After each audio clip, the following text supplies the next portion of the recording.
ప్రోగ్రామ్కి వెళ్తున్నా, on the వేలో ఉన్నా. ఏమైంది sir 1 second sir. Sir engine లేదా ప్రాబ్లం ఉన్నట్టుంది సార్. ఓ షట్, ఆల్రెడీ టైం 5 అవుతుంది అయ్యా, అవతల ప్రోగ్రామ్కి లేట్ అవుతుంది. హే ఆటో, అర్జెంట్ MFకి వెళ్ళాలి. కూర్చోండి సార్. అరే ఏమైందయ్యా? ఒక్క నిమిషం సార్ చూస్తున్నా. అయ్యో టైర్ పంచర్ అయింది సార్, స్టెప్ని కూడా లేదు. అబ్బా, అవతల ప్రోగ్రామ్కి లేట్ అవుతుంది, ఇప్పుడు ఎలా? హలో, అవార్డ్ ఫంక్షన్ రేపటికి పోస్ట్ పోన్ అయింది సార్. సరే, ప్రోగ్రామ్ అయితే క్యాన్సిల్ అయింది, కానీ ఈ రాత్రి నేను ఇక్కడ ఉండాలి. ఇదేదో విలేజ్ లా ఉంది.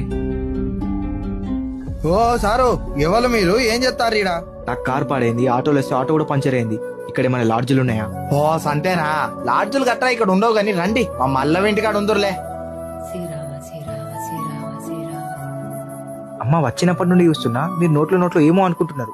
ఏం లేదయ్యా, నాకు రామయ్య అంటే బాగా ఇష్టం, అందుకే రావని చెప్పని చెప్తాను. అంతలా దేవుల్ని తలవాల్సిన కారణం ఏంటమ్మా? నా మనవనికి బేన్ లేదో సమస్య ఉన్నదట. ఏ డాక్టర్ కు చూపినా నయం అయితే లేదు. మాకు తెలిసిన వాళ్ళు చెప్పారు, మలేషియా డాక్టర్ అబ్దుల్ ఫరీద్ ను పిలిపి అన్నట, కానీ మా దగ్గర సోబత లేదు. యా అల్లా, అందుకే రామునికి చెప్పని చెప్తాను. అమ్మా నేనేనమ్మా డాక్టర్ అబ్దుల్ ఆఫ్రిదిని.